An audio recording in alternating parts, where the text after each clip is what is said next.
to the graphic nature of this program, listener discretion is advised. He is a comic book nerd. In brightest day and darkest night. We can learn a lot from comics. She is a reality TV junkie. No idea. Snooki had her baby. A dollar makes me holla. Chris likes sci-fi. They do a brain transplant into this whole new body, but it's you. Kristen likes celebrity gossip. Breaking news. Oh, more breaking news? Beneficial. Official. Before it was just a rumor. Hey, Stu, our pets moved back in together. What do they have in common? Nothing. You're listening to Two Strangers, One Podcast. Now, here's Chris and Kristen.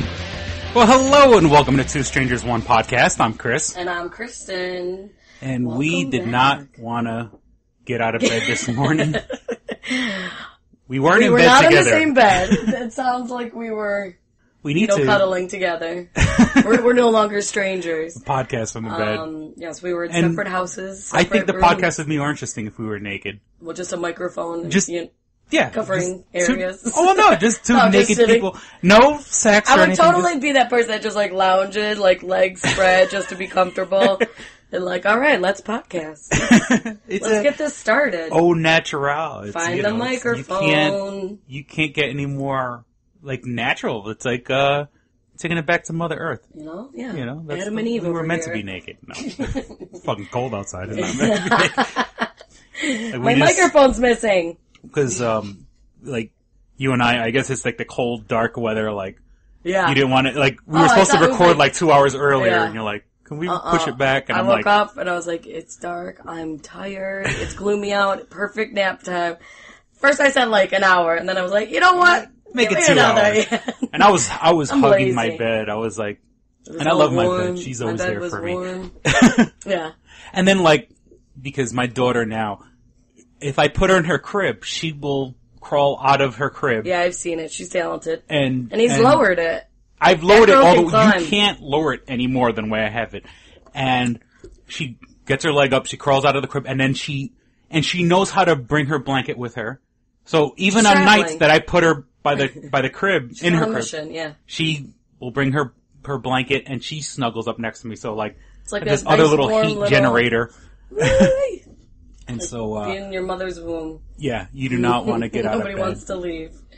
Yeah, so we finally made it. We pulled through.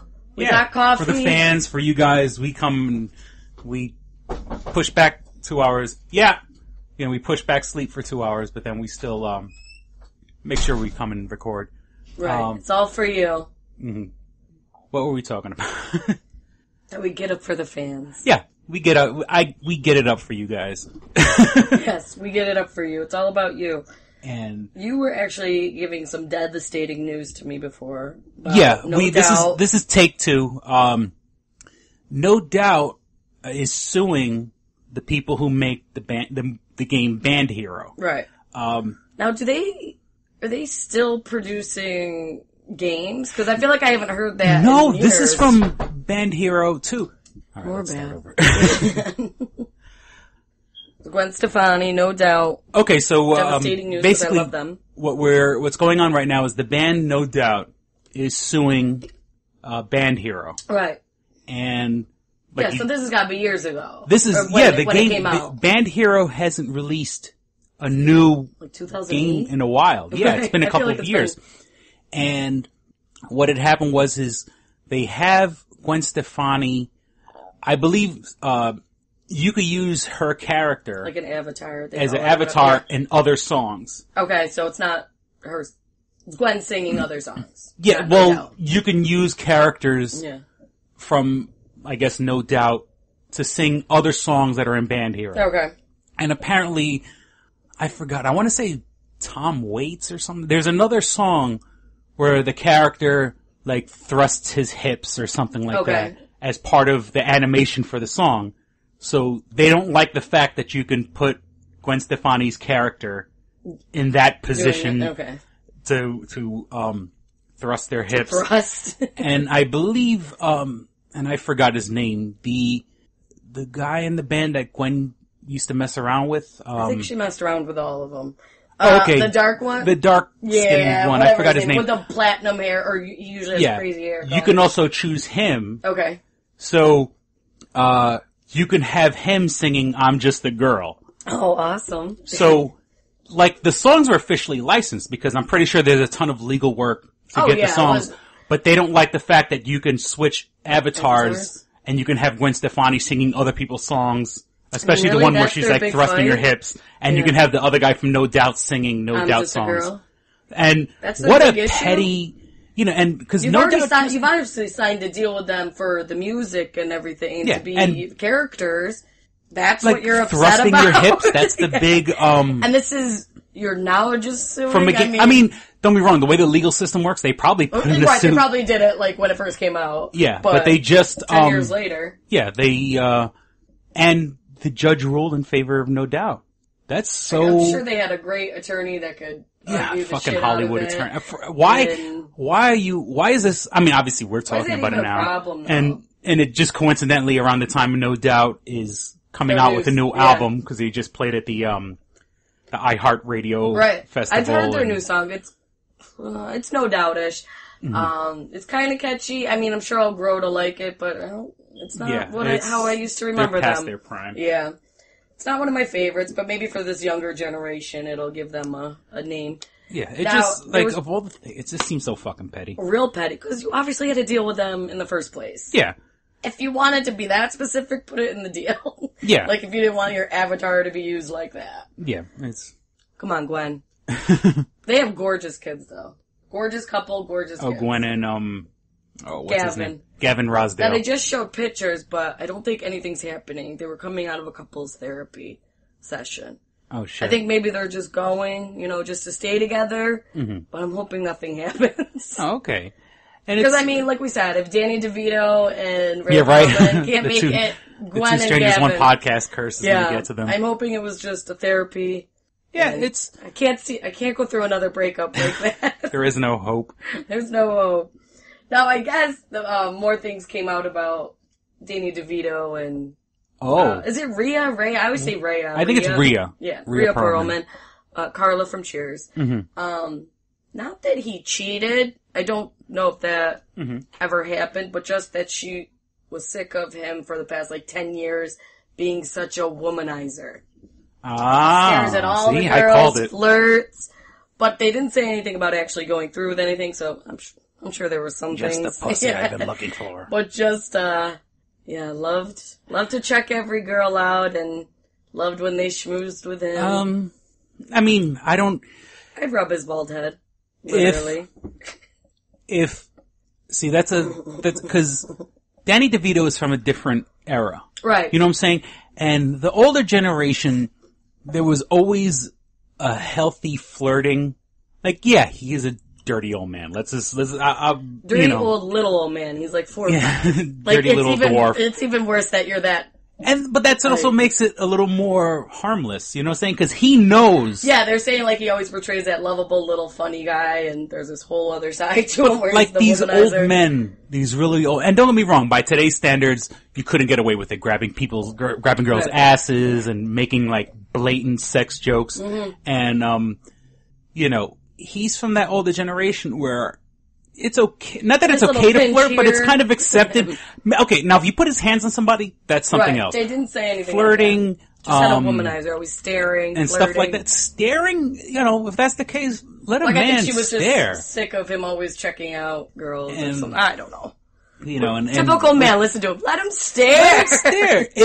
If he was doing something, I could understand. That's a whole other situation. Because... Yeah, so that's all I've heard so far. And at least, and I've said this before, with Tiger Woods and all this stuff, she's been with him forever. For everything. So she's been with him back when he was a nobody. Right. So if she wants half, I can stand back and say, okay, half. This isn't, like some of these, like I said, Tiger Woods and his wife, he was famous before he got with her. So, it should that's be everything bullshit, probably that they've accumulated together. Yeah, which is basically their whole career. I guess if Rhea Perlman wanted half, okay. And you can prove that he was doing inappropriate things. Right. Okay, she gets half, you know what I'm saying? With him being in the spotlight recently with Always Sunny in Philadelphia, there's a whole younger generation exposed to him now. So I'm pretty sure they're groupies. You know what I'm saying? You're a guy who makes money.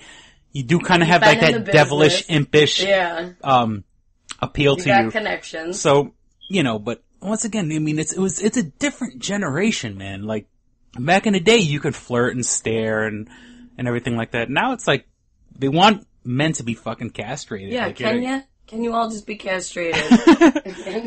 They want us to, like, so much easier for us. Like, you unscrew your dick and hand it to your wife, and that would be nice. That would be nice. Detachable penis, and she keeps it in her purse. Penis. Who sang that song? Oh, that was such a I think it was song. I think the name I want to say the name of the band was King Missile. I don't remember. Yeah, like I went to a party. Yeah, from my Detachable very Penis. very 90s. And then he talks about how he went to Astor Place and there was a person selling his penis on a sheet. Cause like in Astor Place, that was in the 90s before Giuliani, where if you went to Astor Place in the Village, there were people who just sold, and it was all people stolen King stuff. Missile. King Missile. Yeah. See? Jesus Christ. That song is so 90s. It takes me back to a special place. Detachable penis. Detachable. I went to a party. It's like just that talking through it all. He said he had a touchable penis. And it is funny to, all these songs from the 90s that were covered on Beavis and Butthead. Right. Every time I just think of Beavis and Butthead talking over the video. Talking while the video's playing. Yeah, like I remember the comments of Beavis and Butthead. Yeah. About detachable penis. But yeah. Or any video. He said he had a touchable penis. Real mature, Chris. Real mature. I loved Beavis and Butthead. It was like, it's when you're a teenager, like that stuff is I'm sure that hilarious. was like that racy stuff. Like that and wasn't at that on time, TV. they really pushed the issue. Yeah, so it was like, I'm watching Beavis and Butthead. Yeah, it was very edgy for the time. I mean, nowadays it's almost tame. Yeah. But at the time. But at the time, absolutely. And speaking of Beavis and Butthead, for any people out there who are fans of animation, because Beavis and Butthead got their first touch of fame on the show called Liquid Television on MTV. Right. They're bringing back Liquid Television. Oh, really? Yeah. They're because MTV has like nothing. Well, Jersey Shore is now. Yeah, it is surprising to see MTV behind the show. First, I mean, okay, they're supposed to be music television, but to see them putting money into a show that actually needs production value. Yeah. That actually need, as opposed to just sticking a camera in front of people who want to be famous. And walk around. Yeah, it's not 16 and Pregnant. It's not Jersey Shore. It's not True Life. They're trying to get away from that because now they got a couple like that show Awkward, which I actually watched and it's funny. It's hysterical. Awkward? What's that about? Awkward it's basically high school, but it's kind of like a mature, like high schoolers could get it, but there's also kind of that mature, jokes in it where maybe high schoolers don't get it, but I get it sort of thing. Oh, okay. It's like they're one of those, but, I don't know, it's just a girl in high school and she's awkward and she fell, like, it starts with where she basically fell and it kind of looked like she killed herself because all these pills tried to kill herself, but she didn't because all these pills fell, and so, like, that's her whole stigma going into high school. Like, oh, you're the girl that tried to kill yourself. Oh, shit. And it's funny, but it's actually a hit show. I thought it was hysterical. It's on, like, season 2 now. And I've seen... and now they got some... Is there one In-Betweeners or something like that? I haven't seen it. I caught, like, 10 minutes of an episode, but it's like... But I think that's supposed to be like a high school thing as well. That's a high school drama, and it's all it is like 3 or 4 friends that are all trying to get laid. Oh, okay. And like, and it's all like, that's what she said jokes. I mean, I caught like 10 minutes of it and I had to change the channel. Maybe my age is showing, but I couldn't. Didn't see it. I wasn't really into that. But Awkward was on one day and nothing else was, and it was like a marathon. I was like, this is hysterical.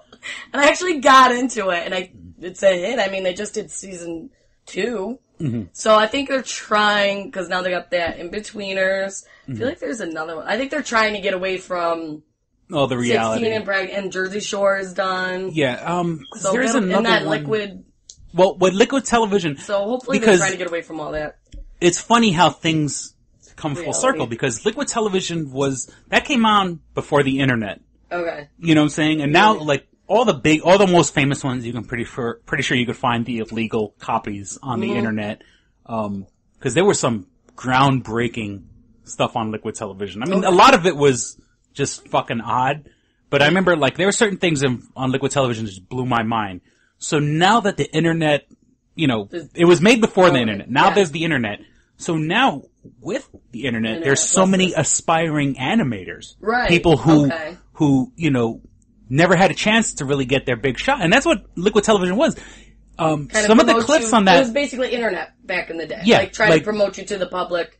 Like the early Beavis and Butthead. Back in those days, people used to circulate VHS tapes. Right. And it was always like your friend, like, dude, you have to see this video. And it was always like a 3-minute, and it was because things like that circulated way before the internet, and you would watch it, and you're like, oh my god, this is fucking groundbreaking. I mean, of course, what's so groundbreaking about teenagers using a playing frog baseball, hitting groundbreaking. So fucking horrible.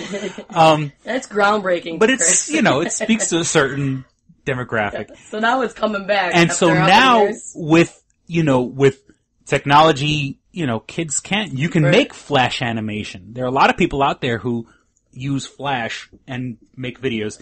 And that's cool. It opens up to a whole new genre. So now they're promote your stuff other than on the internet. You can put it on the TV. And you know? I guess it fits in the MTV world because you have these aspiring animators. Right. You can basically get it for cheap. You know what I'm saying? Like for the money it takes to produce one show of Jersey Shore, you know, you take an animator, and then plus, especially with the salary bumps they've been getting. you can. You know, for all the people who want that exposure, and plus you have the credit of being on Liquid Television. Yeah. It's relatively cheap. Well, and, cool. The people behind it are, Scott Mosier, Kevin Smith's producer friend, and I forgot the other guy. There's this whole company called Man of Action, and for people who are fans of animation, they're the people who gave you Ben 10, Generator Rex, and the new Ultimate Spider-Man. Okay. It's these guys who are writers and animators and stuff like that. So, you know, almost all the guys in Man of Action used to work for Marvel and DC. They kind of skewed off into animation, which is now like their thing. They're doing animation. Their niche. They wrote for video games based on comic books, and now they're doing this. These are guys they're giving back. Yeah, like they grew up watching Liquid Television, so it's like they want to revamp it and bring it back. So. You know, being the kind of nerd that I am, I'm so amped up. And I wish I had, of all of my little skills, I wish I was like, good at animating. Like, I want to learn Flash one day, cause you know, you see the stuff these people do online and it's like, I want to do it so bad. Do that? Oh, absolutely. I'm envious of anybody who's creative. I cannot draw. That's just a skill that is gone for me. It's just not possible. And, yeah, for those people that do it, good for you, because I had a friend in high school. I mean, he'd be like, what do you want me to draw, sort of thing. We're like, okay, like on your books, whatever, on your brown paper. The book covers, the book cover.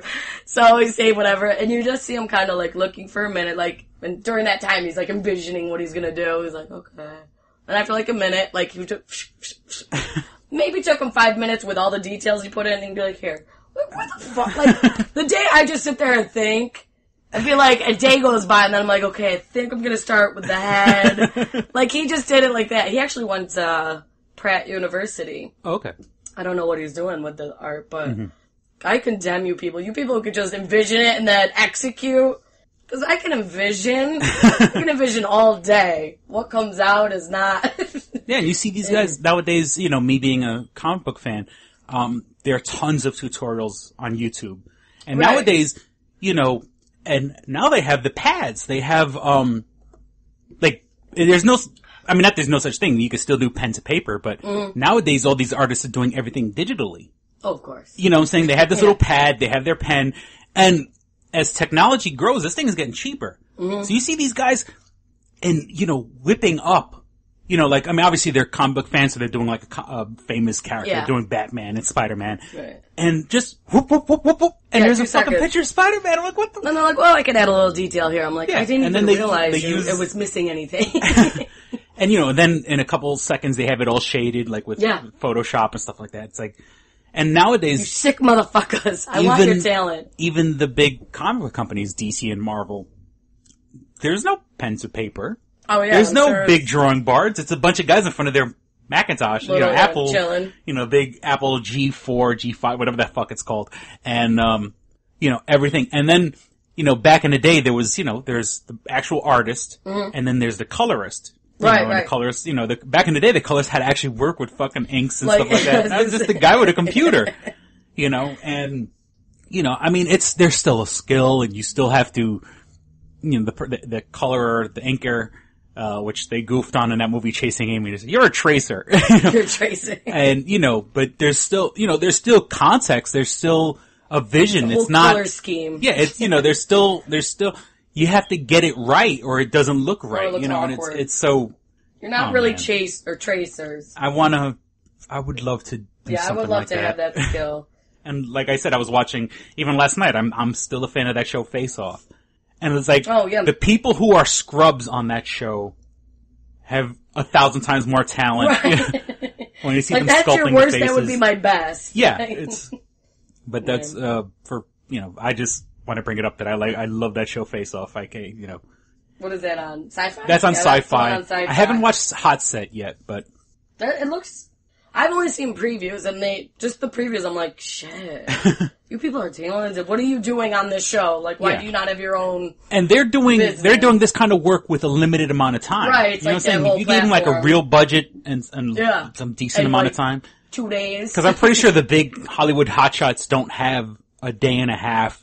Right, yeah, we got a day and a half time to to get develop. this done. And even if they did have a day and a half, obviously they can do it. It's just not going to be what they really wanted it all to be, but whatever. God bless. I need some talent. So, guess who's in the news again today?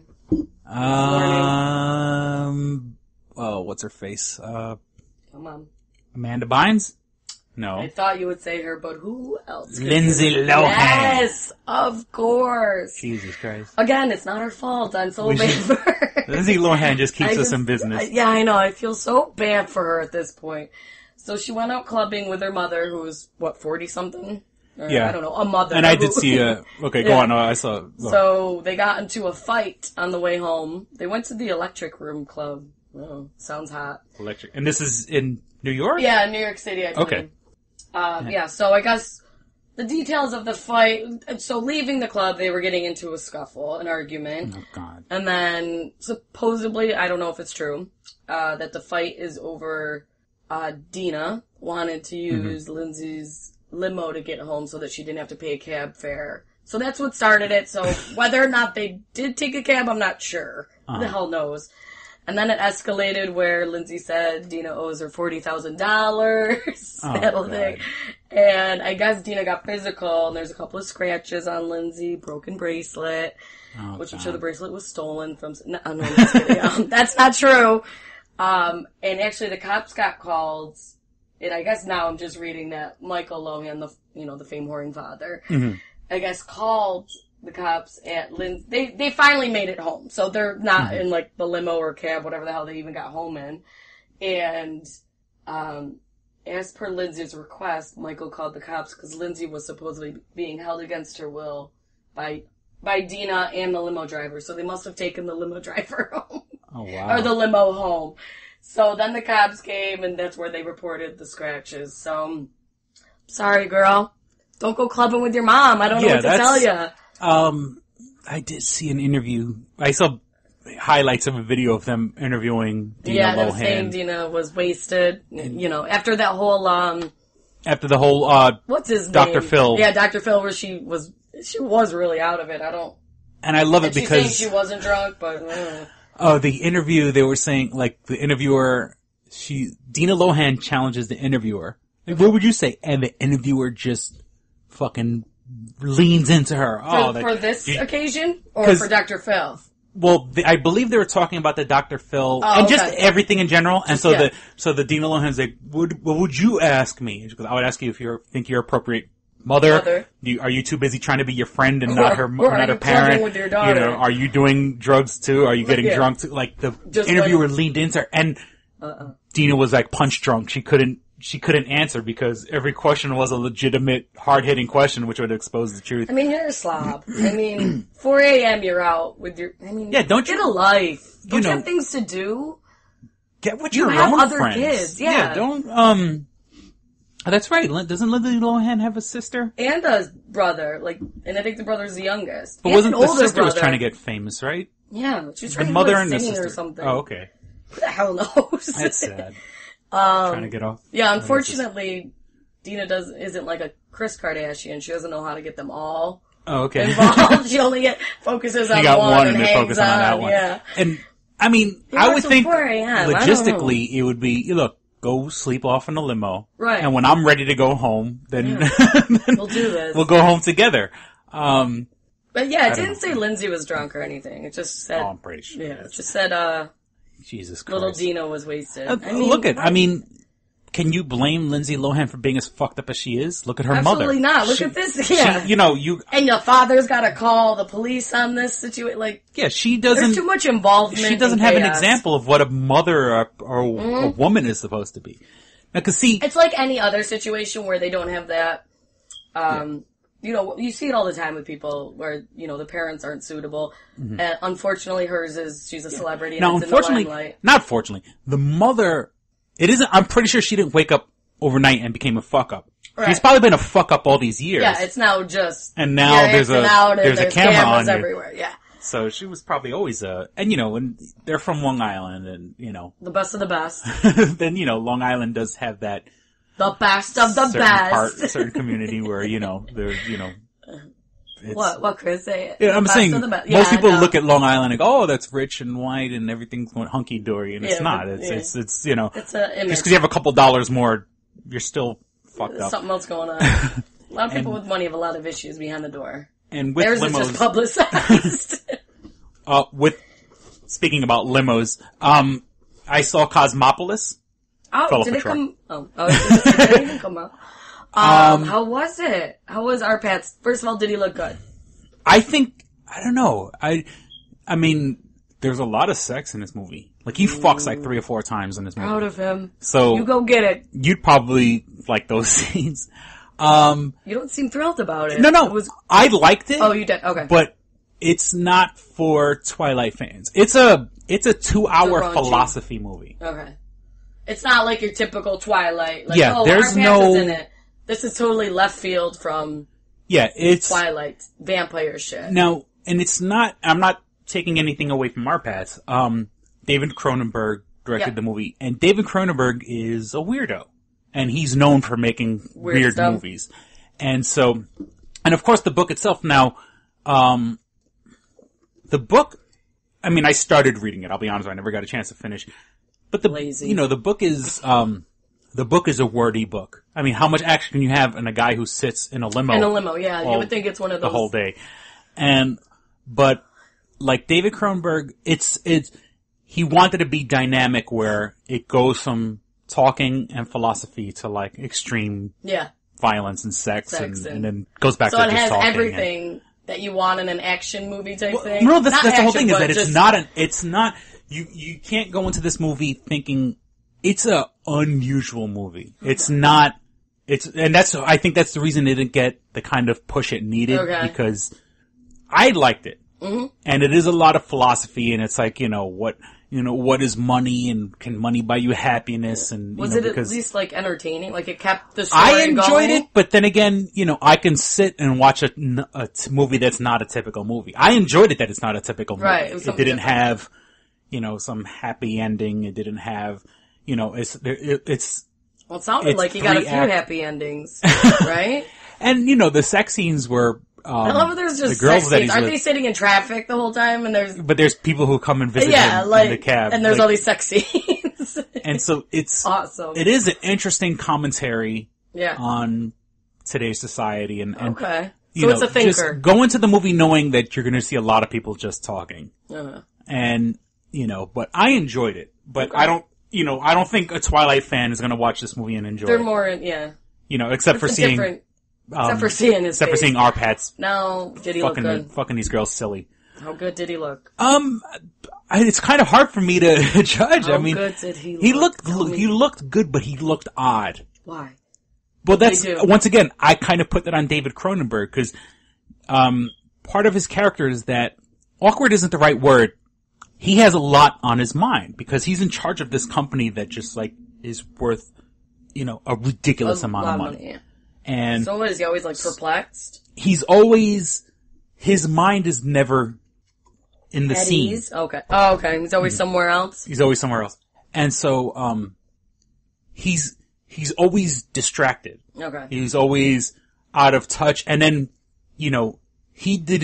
for him to get to his ultra rich, ultra wealth, he has to be detached. He can't be, he has to look at the bigger picture and not small details. And like all these people like bringing up details, and he's like, but with the wealth, it really doesn't buy him happiness. It doesn't, I thought it was a good movie. Okay. And for a David Cronenberg movie, not that I'm a huge David Cronenberg fan, but he always makes these like really twisted fucking movies.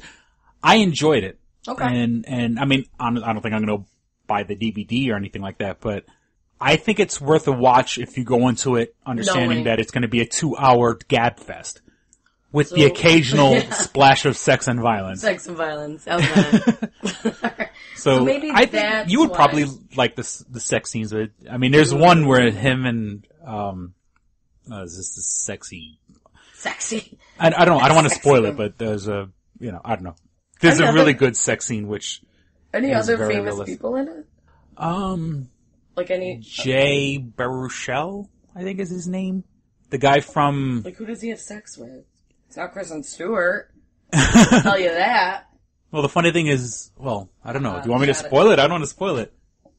Spoil away. He has sex with spoilers. He has sex with everybody but his wife. Typical celebrity. But when you see his wife is, she comes from money also, so like she's having sex she's with so everybody but her reserved, husband. and she, she's one of those. I just want to feel something, but she's too caught up in her own little bullshit world. Like, she's so sheltered from her wealth that she doesn't know what's really going on. Yeah. One of those. So he ends up and once again, and this movie will kind of. Ladies, that nasty shit that you won't do with your man. There we go. He'll find somebody to fucking do it with. And that's, but you should know that going into a marriage. I'm quoting Monique, that comedian Monique. Neek.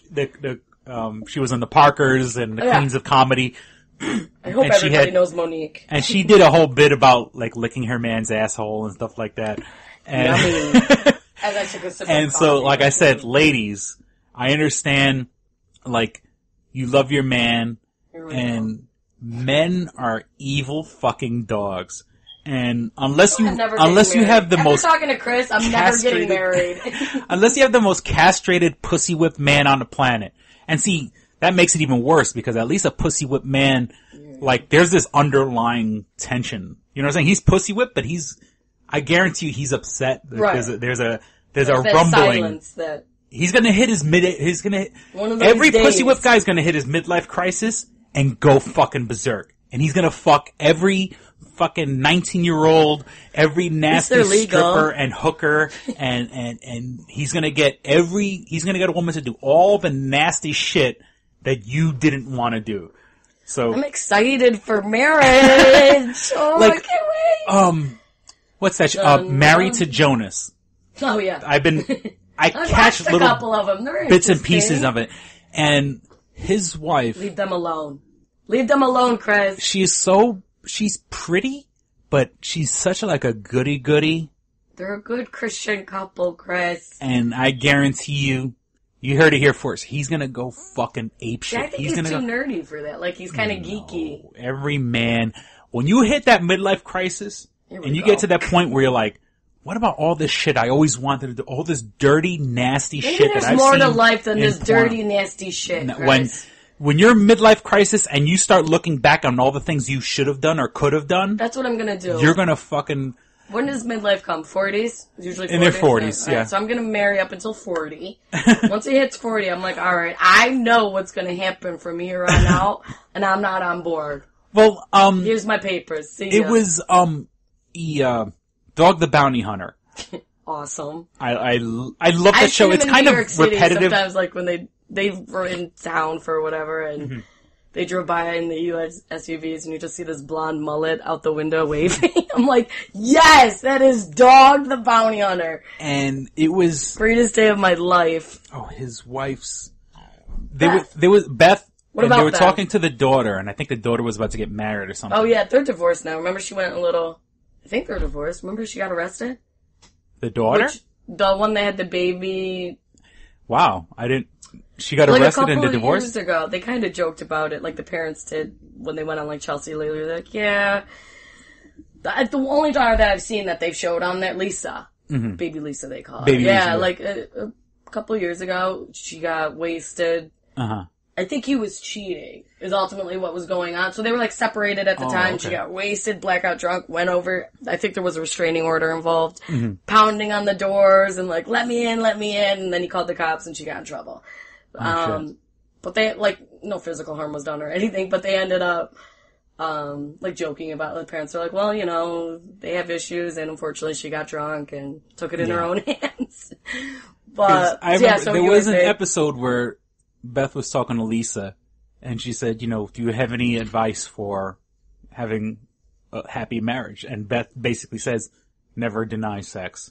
That was. I don't see Beth denying anything. And, you know. The best that I love about that show is Beth fought crime in 6-inch heels, boobs out, nails out to here. Boobs up to her fucking chin. And hair out here. It was just like, that's her crime fighting outfit. I mean, she's going out. Beth and Dog stay together. Like, if those two can't make it. I know, we're screwed. I'm screwed. Ladies, you gotta be a stand by your man. Here we go. Kind of woman. You gotta be a stand. Now, when I say all the nasty shit, and in my opinion, this is what guys want. We want you to be nice. We don't want you to be sluts on the street. You know, like the phrase, lady in the street, freak in the sheets. You know, a whore in the bed. A whore in the bed. I mean, no guy wants to be with a girl who looks like a slut. Right. Or looks like a... Beth. Yeah. You know what I'm saying? Beth is a little overly sexualized. And plus, that's like his second or third marriage or something like that. Beth. Ladies, and this is just me. They want you to look, nice out. You look respectful. Hold your fucking own. Hold your chin up high. Stand by your man. Respect on the streets, and then you just get disrespected in the sheets, right? Yeah, well, it's not. Little smacking, little. And, like I've said before in the past, I'm the kind of guy where if I say the sky is purple, my partners will say yes, and what a wonderful shade of purple it is. That's the kind of woman. If you tell me that the sky is blue, I'm gonna say, you idiot. That sky is blue. That's the dynamic of this show that we come from different points of view. The sky is blue. But, if the guy says, and don't be wrong, I'm not trying to sound like male dominated. It should be the other way around also. If the woman says the sky is purple, the man should be. Each other. You should stand by each other. And I fully believe that. If you're married, you have this commitment, you stand by each other no matter what. Yeah. Unless, of course, they're doing something totally illegal or whatever. Well, look, if you're two criminals together, then you belong together. Yeah. You know what I'm saying? Then you guys if you're two crackheads, be two crackheads together. But yeah, I totally agree with when that. That door is closed and the curtains are drawn, and the lights don't have to be out. When the door is closed and the curtains are drawn, I feel like be a fucking freak. I feel like whenever, if you were just you being with someone, I feel like once that door closed, like on the other side, like if I was on the other side, like you're with somebody in your room, you close it, I feel like I would just hear so much chaos. Like windows breaking. Oh, hell yeah. Lamps being thrown. And, for the women that are saying, oh, he's disgusting or whatever, think about it. How naughty and how sexy it is if you were doing some nasty, freaky shit behind closed doors, but then playing fucking, what's a nice housewife. I don't know. Ozzie and Harriet. In the streets, you're Ozzie and Harriet. In the bedroom, you're fucking, then you're just this, you're fucking fucktube.com, Yeah. How freaky and nasty and naughty is that to, what I'm saying? Don't be, you can have your freaky side and keep it under wraps, but when that door's closed and when the curtains are drawn, fuck each other silly. Make puddles on the fucking ground. If you're looking to hook up with Craig, he can be reached at www.twostrangersonepodcast.com. Find me on Facebook. If you want to have a good marriage, you respect each other, stand by each other, do what you gotta do. Fuck each other silly. I'm not trying to say make yourself a public, I don't know. You don't have to, I mean, what goes on in your bedroom is not to be shared with the world. And then it's kind of naughty also. You know what I'm saying? Like, you know, that you are respectable and you're a woman and you hold your ground and you're all independent and like, fuck that, you know. Right. But then behind the sheets, you know, between the sheets, you know, you're like. Yeah, see, I feel once you close that door and then you finish your thing, then when the door's open, the room's a disaster. There's blood and semen and juices everywhere. You're walking funny. Like you can't, I feel like the woman can't have sex for like a week. It's like you gotta prepare yourself. You're walking like a cowgirl, like you've been bucking up Bronco all day. You gotta prepare yourself after being with Chris, like, alright, till next time. You gotta clean up the room before it takes a week to clean up the room. Yeah. Be a dirty, nasty little freak, you know. And you could still, you know, hold your own. And guys, you know, you gotta stand by your woman also. Don't let anybody ever degrade your woman. Don't let anybody ever fucking talk shit.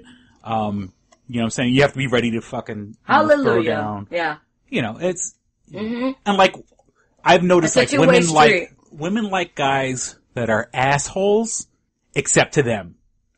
See, I like a guy, I don't prefer assholes. I like a nice guy, but if somebody was out of line with me, he would step in and be like, don't ever talk to her like that. Yeah. You know, that sort of knock thing. your fucking teeth down your throat kind of a deal. But I also hate, like, okay, so I like that situation, like he would stand up for me, as I would stand up for him. Because I would throw down. But I also hate where guys are just always like that. Like, no matter what's going on that night at the bar or whatever, they'll be in a fight. Yeah. Over something stupid. I hate that shit. Yeah. So it's like, you're ruining my night, now I gotta leave, cause somebody said something stupid. And it wasn't even worth it. Like, that I hate. Yeah, no, those are douchebags. Yeah. But, standing up for your biddy, I'm into that. I can be reached at www.twostrangersonePodcast.com. And I think before we switch over, let's just take a break to, click it. For our sponsor, and we'll be right back. We'll be right back after a word from our sponsor. Click and Hit, enhancing the experience for all recreational smokers. Click and Hit is a one-handed portable vaporizer. This smoking pipe has a compact 4-stage design, complete with a built-in, windproof, butane refillable torch lighter. The large burn chamber holds your stash of legal herb or pipe tobacco. Click the button to ignite and inhale as usual. When you are done, put it back in your pocket for later. Smoke anytime with the touch of a button. No more carrying around grinders and tins. You can leave the pipe, rolling papers, and even your lighter at home. The Click and Hit cordless vaporizer is no bigger than a normal cigar, making it the world's smallest and most discreet vaporizer. It's perfect for use in small places or shared rooms. It's efficient, getting 5 to 8 draws from your packed chamber. It's affordable at just $19.95 each. Buy 3 and the shipping is free. Buy 4 and you get the 5th one free. Visit www.click-n-hit.com. That's clickandhit.com. We now return to Two Strangers, One Podcast. And we're back. Get the goddamn Click and Hit. It works. I love it. Very, very smooth. It's very, very, I like it. I can't speak highly enough of it, and I'm glad they're a sponsor of the show, and it works. They need to sell us some tobacco with it, too. Like I said, I need a smoking jacket. Deconstructed a cigarette and made it work. And, are you a fan of Blazing Saddles? Yeah. Of course, everyone is. Mel Brooks classic. I know. Mongo died today. Mongo died? 77 years old, kidney failure. I read it must have been yesterday or the day before that he went to the hospital because something was up. 77? 77. I mean, he used to be in NFL, and I think he was on Webster too. But yeah, he was Mongo, loving Mongo. I mean, unfortunately nowadays 77 is young. Right. I would consider. But then again, he was a tall guy. Mm-hmm. You very rarely see tall old people. Right. I mean, I hate to laugh about it, but you know, like he was in the NFL too. Like you don't know what hits maybe he took to the kidneys. Like maybe his kidneys were in bad shape. Yeah. You know, things like that. You don't know what his lifestyle was like. Yeah, because it doesn't say anything about him living like a fast lifestyle. Yeah, no, it just said kidney failure. He went in the hospital the other day. And once again, like I said, tall people don't make it to their 80s and 90s, so unfortunately. If you're tall, sorry. Wow. You're not gonna make Rest in peace. I mean, yeah, Mongo. That was, great. You haven't seen Blazing Saddles? Yeah, Blazing Saddles, check it which out. was, not many people know this. It was co-written by Richard Pryor. Oh, yeah? Yeah. You got Richard Pryor and Mel Brooks, like two of our You can't go wrong. generation's most comedic minds. And now, okay, and I swear to God, I have this on my list. Now, for its time, groundbreaking. Nowadays, do you find farts funny? Like on TV When and I see stuff? TV and stuff like that, No. and I see a like fart if I'm joke, with somebody and it's like out of nowhere, yeah, I'll laugh. I mean, that's, but that's just typical situation. But just the only time recently where I've really seen like farts funny was like Harold and Kumar when he got punched in the stomach, and it was like those two situations. I was like, oh, that was unexpected. Okay, but other than that, when I watch movies, and nowadays, I love that shows that's you your how topic to talk about. I swear to God, I find farts funny. On TV, growing up, there was no such thing as a fart joke. Right. And it wasn't, then, you never heard the word fart. And I think the Now first time I ever heard a probably fart joke was on Salute Your Shorts. Oh, when he goes, probably. it makes when me that was want to different. fart. Yeah. I think that was the first, and then it was on Nickelodeon too. It was like, what the hell? The words are never part. Get it right and pay the price. Get it right and pay the price. I think that was the first time I ever heard fart jokes, on TV. And nowadays, where did you see there are it shows. recently? I forgot. I was watching something and someone farted and it made a joke, and it's like, okay, now when you have a show that kind of has immature humor, like a Family Guy or South Park, okay, it's expected. They're that kind of show where a fart joke, I can see a fart joke coming across, but in other parts of entertainment, and like you said, if you're with somebody and they fart, that's another. It's like, ooh, a lot of things are funny. Like even my daughter at 2, she farts and laughs, and I get that. But and you're in a writing room, and you're like, let's insert a fart joke. There's a budget behind this show. That's what you came up with. Are people getting paid for fart jokes? Is that really No, like I said, the only time, and that was just because it was unexpected. It was like, oh yeah, punch the stomach, then it was like. Okay, but Kevin Smith, obviously it wasn't a real fart. It was just, added in. And I'm like, oh, that's funny, but. Because he talks about, his movies and he's dick and fart jokes, you know what I'm saying? Yeah. I mean, I guess there's a certain demographic that caters to. Right. But, I feel insulted when I see a fart joke on TV. Do you really think I'm that fucking stupid? That funny. It's not that funny. It's like, huh. Yeah. And I'd be like, if I was getting paid in a writing room, would I ever mention, let's put in a fart joke? I don't think so. Yeah. Unless it was this is the only way we could go in this situation to get out of it. And then what kills me is seeing people laugh at the fart right. joke. Right. And it's hysterically laugh too. Yeah. Because then it makes me think, am I a snob that right, fart am I jokes? A snob or am I that much more funnier that I don't think this is funny? Yeah. I mean. And do people think that I'm funny then? Yeah. I mean, I think I'm sounding like a comedy snob, but. Right. I don't know. Sometimes, fart jokes, fart jokes should be few and far between. I don't know. I just can't. When I see people cracking up at a fart joke, hysterical too. It bothers me. Is it really? Is that? You thought it was that funny? Okay. All right. Yeah. If you say so. I can't. Now today is Wednesday. The day today's Wednesday. I'm so off on my days. Yeah. We're recording today. On Wednesday. Is tonight the premiere of American Horror Story? I think so. Right. It should be. I don't see why. It's either this Wednesday or next Wednesday. It better be, because I've been waiting. Mm-hmm. And I'm excited. Yeah. I haven't really watched any of the promos. I know, the ones that you told the me. good thing is that the promos have been very vague. Oh, of course. They literally, last night, I was watching, Sons of Anarchy. And, you just see, a forest filled with, smog or fog or whatever, and then you just see, There probably won't even be a forest involved something, in the something goes across the screen, flashes by the screen, and that's it. Okay. And then it says American Horror Story Asylum. So the commercials have been very vague. Are creepy to begin with, so I think it's a perfect setting. Yeah. Oh no, that's Always Sunny in Philadelphia. Yeah. Wait. And once again, I'm gonna watch that tonight. I think, like I said in the past episode, I think now with this being his second episode, and he's had a chance to make some mistakes with the first, his second season, excuse me. I think he's gonna, I have a strong feeling that maybe this season, maybe even next season are gonna be fucking awesome, and then it's gonna fall apart. The first season was the stumble.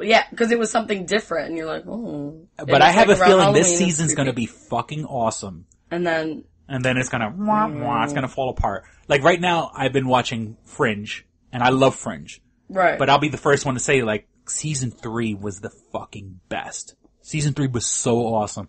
And now here you are like Which in is season random 5. because it's like, well, no, it's not really random because that's kind of when they're getting in their momentum. Yeah, you get your momentum and then you kind of get to a peak and then you kind of fall off. And it's still good, I guess because I'm such a fan of Fringe that I want to enjoy it. Yeah. And it's good, but it's like, and then like. But you're just so dedicated to it at this point, you can't give up on it. Yeah. And you see them kind of using shit from past, like right now in Fringe, they kind of keep flashing back to this one scene and like every episode, they show a little bit more of the scene. And like, but yeah, they kind of did this already. Yeah, you know now you're just repeating yourself. They did it in Breaking Bad. We're like, have you ever watched Breaking Bad? Some of it. I've only seen like I've always wanted to follow up on it, but I don't have like Netflix or anything. Oh, okay. But I've seen like first season, I think all like the first old 5 episodes. Yeah. Oh no. Well, I haven't. And now it's on like season what? Like it's like on season 5 or 6. Yeah. And once again, in like season 3, like in season 3, or I could be wrong for the fans out there. It's a great show. Mm-hmm. But the beginning of every episode, and this isn't spoiling anything, like, you'll see like a swimming pool, and then the swimming pool, then it kind of camera pans a little bit, and then you just see like a fucking eyeball, like a glass eye floating in the swimming pool. You know what I'm saying? Typical pool party. And like, someone lost an eye. So what they did is every episode they showed you a little bit more. Then you see like, and once again, it's not spoiling it. You see them 2 body bags on the edge of the pool. So, and you see them being zipped up, and then... Is this like at the beginning? Like, the beginning of each episode showed you a little bit more. That's cool. So it's like they kind of know how they're gonna sum it all up in the end, which is good. Exactly. By the time you got to the last episode, you're like, the episode, you know. That's a cool way to do it. And it's awesome, but, you know, you can only do that once. Right. You know what I'm saying? It has the impact that first time, and then after that, you can't... You can't keep doing it. Not that you can't, I guess you can, but... And that's kind of what they're doing in Fringe right now. Right now, they keep going back to this flashback, and you see a little more, and then it's like, I mean, don't get me wrong, I hope it built up to this like, oh shit moment, but, you know, they kind of already did that in season 3. Yeah, so you know. I lied. American Horror Story, October 17th. Oh, okay. I think it's next Wednesday, because today's the 10th. I'm pissed. I was kind of thinking it was today. Got myself a little excited. Guess I could wait another week. Now, it's set in 1964. No good can come from that. The asylum takes you into a church-run haven for criminally insane, ruled with an iron fist by Sister Jude. Dun, dun, dun. This is criminally insane. You can never go wrong with right, yeah. Insane. An asylum with a crazy nun. Perfect. And this was before 1964. 64. Because it was in 71, after the Attica riots in 71. That's when they actually started treating people like people. Like, yeah, I guess you're a human. So pre-71, that's when you were still... In 1964. 64. Perfect. Crazy bitches. That crazy man. Now I saw... It's probably going to be awesome. And it has Chloe Sevigny. I'll fast forward her parts. Homeland, great so far. There's only been 2 episodes. Great so far. And Dexter, great so far. Oh, okay. I didn't see this past Is this the last season of Dexter? I think so. I think that's what I heard. I don't know if I've read it or what. But it seems like it should be because I've only seen the premiere. I have the other one recorded. I haven't seen. And at the end, I've seen 2 of them so far. And at the end of the second one, because you know how he gets found. Maybe it's the first one. It doesn't matter at this point. Yeah. He gets found. His sister catches him in the act. So then they end up, they work together where he's like, no, like he's claiming his innocence, like, oh, I just found it, whatever. And so they burn the body. She's helping him cover it up, but she keeps questioning him. Spoilers. Yeah. Spoiler. I think this is the premiere one. Because I haven't watched Dexter in a while, but spoiler. So she, ends up in the first episode of the premiere, like helping him out, but it ends with the very first episode where she, she's questioning him throughout the whole thing, things aren't ending up. He walks into his apartment, she's got all the crime scene pictures laid out from past ones, like the ice truck killer, and how there was just similarities in all of these that she saw with him, with the knife and all that. And has the box of the slides out. And he's, the slides where he puts the slides are probably after... didn't he have it on the first season? Did he? Where he cuts the cheek and gets a drop of blood and puts it on a slide. He does it with every person he kills. Wow. I thought they did that first. I must have... Oh, well, I remember the ice cream truck killer, like, because wasn't it like they were draining the blood out of everybody? Killer. The ice truck killer. Ice cream truck. It'd be better if it was ice cream truck. That'd be awesome. Ice cream truck killer. You eat, well, yeah, no, I thought he did it. Because wasn't it like the thing about the ice truck killer was that like he was draining all the blood from the body or something like that? I vaguely remember. I just know that like they never put, because that was like the last season that I ever watched. Okay, and it was, so for each person that Dexter kills, like he has them on the table, he always cuts like their cheek, it takes a blood sample, puts it on a slide, and keeps it for himself. Oh, okay. So he has like this box where he has all these slides. Yeah, they can get caught. So, he like had that hidden behind his air conditioner, and she found that. Just has everything out. She's like, you know, what is this? Are you a serial killer? Yeah. Sorry, sis. Yeah. Are you a serial killer? And he's like, yes. And then like it kind of basically that's how the premiere episode ends. So I'm kind of excited. So I'm pretty sure this is going to be the last season if you got the sister now involved. And yeah. And I think what they're doing is, you know, it was on Kevin Smith's podcast, I forgot which one, where they said Dexter is basically an extreme version of Batman. Yeah. Because he's a vigilante. He's a vigilante. Except that Batman never intends to kill anybody. Just happens. You know, he doesn't carry a gun. Right. You know, he prefers to knock people out. So but Dexter carries Dexter is Batman to an extreme. Yeah. You know, and you know, he Batman only kills is a people, sociopath. He confirms that, you know, he makes sure that they're the ones who did it. Mm-hmm. And like, love it. And well, you know, what a the creep. thing about Batman is, you know, they say that, you know, all these criminals, like, it's one of those which came first, the chicken or the egg. Like, all these criminals came out because of Batman. Right. So like, you know, he's Bruce. Like, you know. Go Bruce Wayne. I just, you know, I haven't got into Dexter, but, I mean, like I said, the last season I watched was with the ice truck killer.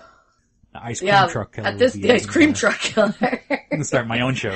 I don't know, I just like it, because there's always twists and turns and, you know, random things. Like, you think you know what's going on, and then it's like, boom! Yeah. Just like Homeland, that's how it was. Like, the first season, you're like, oh, and then it's like, no, what I thought was totally off topic. But so far, I'm liking Homeland's going good. It's only been 2 episodes, and I love it. I like it. Claire Danes, who has always been a bad crier. If you ever saw Romeo and Juliet at the end there, we're just like, just not movie crier. Mm-hmm. She's cried a couple times in this past week's Homeland. Still a bad crier. I was like, oh, it's back. There you go. You've been a professional actress. I'm like, did you see Romeo and Juliet? People commented. You didn't think to change it up? Okay. No, I mean, you know, people have seen it. And probably don't.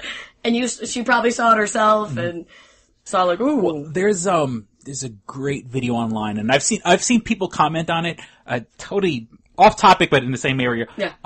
In Taken. Okay. Taken, the first the Taken. Girl? The daughter running in Taken. Absolutely. There are videos where they take every time she runs in the movie. Me and my she friends. runs like a fucking moron. Like, me and my friends, when we saw it, I was like, she's running a lot, what the right? fuck is wrong with her? She's always running, but it's like this childish run. And she's like 20. Flailing her arms. Like, yeah, it's so awkward. And then my parents ended up getting it on demand. I was like, oh, you know, this is a good movie. So I sat down and watched it with them. I go, watch the daughter. She runs like every scene. And now like we were watching it, my dad's like, now that's all I'm focused on. I'm like, I told you, she runs and she runs like someone with a learning disability. Yeah, like, and it's just not, I don't know if she was, cause she's probably older than what she's playing, you know? So I don't know if she was thought like that made her look younger. I don't know. Yeah. But she looks ridiculous. And I did see, there was a podcast, or I heard a podcast with her on it, and she just said, I think like she didn't catch it until people brought it up to her. Girl, I just remember watching it, me and my friend were like, she's running a lot, right? And she's running kind of different. Right? Yeah, like, it's so... That's the wrong sound effect. Yeah, right? I mean, but then once you, realize it, like, that's all you focus on, because in every scene it's like, oh yeah, she is running. Oh, she's gonna run. Like, she would run to, like, go get her plane ticket. It was like, you don't even have to run. You're not late. Why are you running in that spot? When you can't act, run like an idiot. Yeah. When you just can't do it. Claire Danes, when you have to cry, run. Just run, girl. Oh, it'll be a distraction from the cry. Yeah. And I know there's people who live and die by, like, My So-Called Life. I never got into it at the time. I think it was only, like, 1 season, too. Like, it wasn't a... Yeah, it was... I know they used to give it... I want to say IFC? It was one of those funky channels where they purposely had shows. It was called Brilliant but Canceled. Oh, okay, yeah. Where they would purposely give shows that were like everybody loved, good and then for unfortunately it didn't one make episode, it. or good for So My one So-Called season. Life was one of them. So-Called Life was one of them. I do know a lot of people. I never really watched it though. Like I do know a lot of people that love that show. Yeah, there were people when I was growing up, that was like the huge, show for girls to watch, and like Party Five. and then like she had like that gay friend who used to go into like hang out in the girls' bathroom and stuff like that. Like that was groundbreaking at the time. Yeah, groundbreaking. Yeah, I never really. I know it because my friend, like some of my friends are like, "Oh, I love Claire Danes for My So-Called Life." I'm like, really? I didn't really watch it was. that. Oh, but it was like the. I grew up with girls if they heard me talking shit about My So-Called Life, fuck you, dead. you're an asshole, I'm gonna kill you. Chris was dead. Fuck you, you're an asshole. You know, and then of course Claire Danes comes into my world because she was in Terminator 3. Oh yes. You know, and suddenly you were a fan. Well, no, I mean she was in it, so I gotta. That's where she crosses over into the nerd world. She diversified. I'm trying she to wasn't remember, on your was blonde one list. other. What other? I mean, I've seen Romeo and Juliet, but yeah, that was. I mean, it was good. I would die for you. I would die for you. Yeah, see, it had like things like that. Whatever happened to Garbage? Well, the guy, Butch Vig, the producer, the guy who's really behind all the electronic part of the music. Yeah. And he's, well, he likes all types of music, but he's done some remixes. Like, he has a flair for metal. You know what I'm saying? And Butch Vig is a fucking genius. And, like, you know, he's up there in my opinion with like, Trent Reznor and stuff like, when it comes to like making music, like, he could take stuff that generally isn't hard and make it hard. Mm-hmm. But yeah, Garbage, even though I'm not a big fan of the band Garbage, like the stuff I've seen Butch Vig do outside of Garbage is cool. Fucking awesome. Fucking awesome. And you know, and like I said, I would put him up there with like a Trent Reznor and, you know. Now, you know. Claire Danes grew up in New York City. Were you guys neighbors? No. She seems the type. I think she went to like a art. I think she went to what's that school? Dalton School, the New York City Lab School for Collaborative Studies. That's the school she went to? Okay, the Professional Performing Arts School, and I don't know, clearly she went to a lot of schools. Yeah. Well, remember, while I'm still in this frame of mind, Garbage, I believe, did a song for James Bond. I think the so. world is not enough. Adele did the most recent one I heard, and I was like, you go, girl. That's where I was going. Yeah. I really like, years ago. I really like Adele's new song Good, because you were kind of... Well, because... Just because of her music is more basically for girls. It's her music for girls. That emotional girl. I hate to show up out of the blue uninvited. But I love her that voice. Song, I mean, the lyrics of the song. I'm not going to take away the fact that the girl got skills. Right. But the lyrics of the song irritated the shit out of me. Well, obviously she went through a breakup, Christopher. Oh, Jesus Christ, get over it. But no, yeah, I heard actually on the way here. The new Skyfall. Bond. I was like, I love you, Adele. Now you can do no wrong. I'm digging Pop out that baby, get on tour, I need to see you. It's, I mean, I'm pretty sure she collaborated with the producer, but, you know, it sounds like a James Bond song. Mm-hmm. You know, like, I know exactly when I heard it. I was like, this is the James Bond song. Like, you can tell. And so, it's not that, you know, for a guy like me who's not a fan of Adele, fucking thumbs up, man. Crossing over. It's, you know, and that's how, you know, I mean, James Bond kind of has, you know. She's got that voice. I don't know, I love her voice. Into the nerd world. I'm digging it. I'm digging it. When does James Bond come out? I feel like it's been talked about for so long. It's in a couple of months. Or no, it's in a month, I mean. Right? I believe it's November or something or other. Because I feel like it's been talked about for like a year now. Yeah. Like, when the hell is it coming out? I'm so bummed out that, and I'm not a James Bond fan, like, right. I mean, I've seen plenty of the movies, but I wouldn't call myself. Like every single movie that comes out, you have to go see. Yeah. Yeah, and, I am bummed out that this one is not, they're not gonna have the shaken, not stirred. They're not having, Heineken did a corporate sponsor. Yeah, I did. So he's not, he's not gonna have, he's not gonna drink a martini. He's gonna drink a Heineken. And now, don't get me wrong, I can't be mad at the people who made the movie, even though, I mean, there's a tradition there. Right. Shaken Not Stirred is, you know, every James Bond movie, everybody knows that. He's gotta be suave. He's gotta have the scene where, they're showing him all the toys, all his, cause of course, that scene dictates the rest of the movie. That scene dictates all the little toys that he uses, you know, and, you know, there's always a Bond girl. You know, every movie always has, you know, there's stuff like that that's tradition. Yeah. And then shaken, not stirred. Like, I don't want to be mad at the movie producers. I'm mad at Heineken for intruding. How dare you impose your will? Now, of course, money talks. Yeah, but who was like their vodka provider? Where the hell were they? Yeah, exactly. Somebody come in and be like, no, this is how it's gonna be. Where's Grey Goose? Yeah, where's Svedka? Where's, you know. You guys got just enough money. And Svedka fucking advertises every 2 fucking seconds. I don't know what that whole robot with that thing is. Sexy robot, which like, I'm attracted, like, I'm attracted I feel bad, like, it comes on, and I kind of get excited a little bit, and I'm like, is there something wrong with me? Like, I'll be a freak. Yeah, I'm like, what? I was like falling asleep when I heard that, and I was like, who's a freak? Like, coming out and I was like, oh, you know, and they got that robot thing again. They got that other commercial where it's like supposed to be the future, and it's like Greyhound racing in the future, and it's got it's all future. Oh, what's that band? Future something Club Mafia. It was like a big electronic music. Oh, I don't. I think I know the name of the band is something Club Mafia, and something Club Mafia. They're like really famous music producers right now, and they make electronic music. Swedish Club Mafia?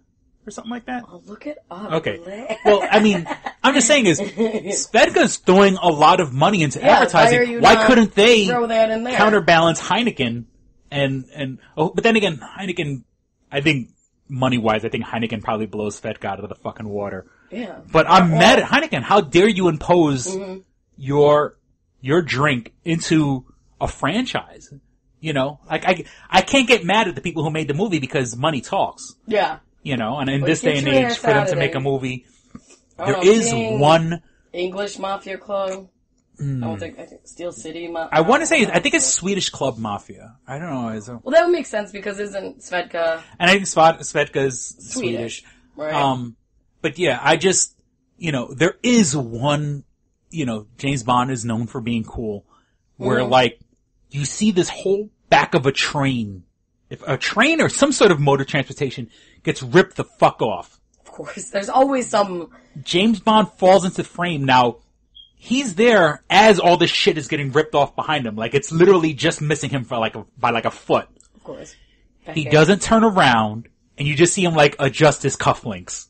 He's gotta look like, how fucking badass is that? You know, like, you know. He's gotta look good. See, that is... James Bond. Is James Bond. Being suave in the fucking...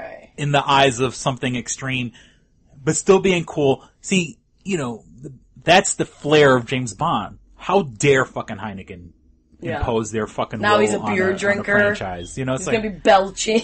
Yeah, it's like, you know, Jesus that's Christ. a sophisticated, classy drink. Now you're walking around with this green beer. Fucking Heineken, which is... We're pissed. Piss water. I don't know. I guess, you know. We're pissed. I mean, when I did drink, I was a Budweiser person, and everyone, I could drink that shit, you know, but I don't know. But that doesn't fit, like James Bond. Like, he's, like you said, look, the sophisticated, smooth guy. Martini. You're at Martini. You're at a social Heineken. event. Are they trying to convince us Heineken is the new suave drink? Yeah. All right. Well, have we done it? We're over the hour mark. Okay, here we go. Deep breath it. Please visit twostrangersonepodcast.com where you can find the links to everything. There's the link to our eBay page where you can buy comic books, heavy metal, and video games. I have video games and DVDs up now. DVDs related to heavy metal, DVDs related to video games. I'm selling everything, people. I breaking my heart with all the stuff that I'm selling, stuff that I never thought I would. But all the money goes to support the show. I pretty much undercut everybody when I make the prices. So, I have the lowest prices on eBay. Get something. Even if you don't want it, buy it, throw it out. The money goes to support the show. Or, if you like, you can purchase my book, Double Jackpot. The link is on twostrangersonepodcast.com. But the official link for the actual book itself is doublejackpot.us. That's the name of my book, Double Jackpot. $15 for a soft cover, $5 for a PDF. Purchase a copy. I think it's a good book. It's there are people right now, I don't want to jinx it, but, there are people, the right people looking at it, so it's hopefully it'll get the attention it deserves. You can like us on Facebook. Go to facebook.com/2strangers1podcast. Please like us and share us on your page. It takes 2 seconds to share. Let your friends know about the party we're having over here. Party. Hover over the like button and click show in newsfeed. And the more you interact on the page, the more people actually share. Because unfortunately, only like 20%, 10 to 20% of the people on our page actually get every single update. And those numbers don't go up unless more people interact on the page. But if you can like us and share us with your friends, that would be so awesome. It takes 2 seconds to do. The whole frickin' world is on Facebook. The 2 ways to get every single episode, you can go subscribe to us on iTunes. I listen to most podcasts in my car. So if you have an iPod, iPad, iPhone, you can subscribe to us on iTunes. Just go to the iStore. Go click under the podcast banner, which is on the top of the screen. And when you're in the podcast section, just search 2 Strangers, 1 Podcast. You can go back and download every episode. We're past episode 50 now. you have more than 2 days worth of entertainment. Or you could actually just go to our page, 2strangers1podcast.com, and download the episodes. And once again, even if you don't have a mobile device, iTunes is free. Our show is free. You can download every episode, even if you want to listen on your computer. For Android users, Kindle Fire users, and I've said this a million times, Stitcher. I love Stitcher. The people who work there are so freaking cool. That's the Stitcher app, STITCHER. The Stitcher app. Along with us, you can get our brother podcast, Livin' Lame, and Real Chat, Fox Den, what's the other one? The Breakdown. All the people associated with our show are available on Stitcher right now. So, and not to mention you get Kevin Smith's podcast, you get the Nerdist podcast with Chris Hardwick. Like every podcast that's worth anything you can get on Stitcher. So, I think that's what I use and I love it. So once again, the Stitcher app, it's in the Google Play Store for people who have Android devices. What else? You did it. That's pretty much it. Yeah. We certainly hope you enjoyed listening to this show as much fun as we had recording it. Thank you for listening to 2 Strangers, 1 Podcast. I'm Chris. And I'm Kristen. Don't be a stranger. See ya. Bye. All right, here we go, man. Go ahead. You want to read Double it? Jackpot. What is it? It is a self-published book by Christopher Cologne. Chris Cologne? Smells good to me. But Look at her. That broke that fucking cold little exterior. He's like, hee. But it is spelled Colon. Him punny. But Double Jackpot is a book about a comic book artist, Eric, who is in a loveless relationship with a materialistic I feel you, Eric. Lynette. Oh, fucking. Are you sure I didn't write this? Sounds hauntingly familiar. He starts cheating on his girlfriend with a more creatively supportive woman, Nadia. Well, I gotta meet her. Where's the Nadia? There's your summer girlfriend. Summer Nadia is Nadia. Nadia? Yeah, I think Nadia's spelled with an A. All right. Both Lynette and Nadia play the double jackpot, the largest payout in lotto history, much like the recent Powerball. Both girls play his birth date as the winning numbers. Eric is now stuck between two of the country's richest women. Who will he choose? It's not that simple. This is a clever fucking idea, Yeah, it man. is. Look at her, fucking. She's impressed. I am. She got some summer reading. Christopher Cologne smells real lovely with an original idea. This is. I've never heard this before. I haven't either. This is a self-published book, much in the indie spirit as Kev's Clerks. Oh, you don't even need to name check me. This is just a good idea. You could stand on your own, man. You don't even have to be like, hey, remember Clerks? This is nothing like that. This is way more original than Clerks. This is a good idea, man. Why didn't I think of this? I need something to read. This book is part of the Comic Books, Heavy Metal, Video Games Trilogy Book 2. Odd I See, A Tale from the Road, coming soon. Right on, man. It's part of a trilogy. This is the first part. Way to write, man. He's seeking a literary agent. Motherfuckers, anybody out there? There ain't no literary agents listening to this show, I assure you, sure. I assure you, sure. But somebody know a literary agent? Hook a motherfucker up. Chris Cologne come up with an original idea. I should tell Raskin. That's a good fucking idea, to be honest with you. That's a fucking rom-com right there. Megan, get Raskin on the phone. Isn't it possible to get Raskin on the phone? No? Yeah. I want to run it past him, man. I want to, and if it happens, I get a taste, Chris Cologne. I get a whiff, if you will. The book could also be ordered on www.lulu.com. That's lulu.com. I understand that. I just want to spell it out. Normally one says it, that spells it. Still, lulu.com. What is that? Do you know what it is? I don't know. All right. The book could also be ordered on www.lulu.com. Search for Double Jackpot Christopher Cologne. A paperback version of the book is $15 and a PDF file is only $5. $5 is Yeah. insanely inexpensive. 15's not even that bad for a paperback version. No. This is $1 million idea right here. Like a movie about a dude who fucking is stuck between two chicks, both of who play his birthday and win the lottery. Come on! I can see that trailer.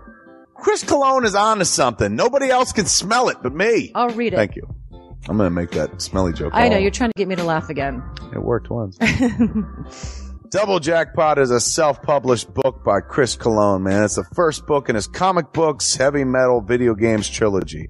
Book 2, Odd I See, A Tale from the Road, should be coming out soon. Get all the information at Chris Cologne, like a motherfucker. I will his totally book, read this. Double Jackpot. I'm serious. I'm going to recommend that to fucking Raskin. How is that not a movie? You know what I'm saying? This could be a sexy movie. You could do an R-rated version. There could be nudie in it, and you could show them fucking both chicks. Maybe a little penetration. Maybe a butthole shot. No butthole, no care. I would like to formally apologize to Christopher Cologne right now. No, sex sells. Chris Cologne will appreciate that. He's like, thanks for throwing a few buttholes in there, man. Don't forget to check out twostrangersonepodcast.net, your one-stop resource for everything show-related. You can find links to subscribe to us on iTunes or on Stitcher. You could also find links to buy my book, Double Jackpot, on twostrangersonepodcast.net. Fuck you, fuck you, fuck you. You're cool. And fuck you, I'm out.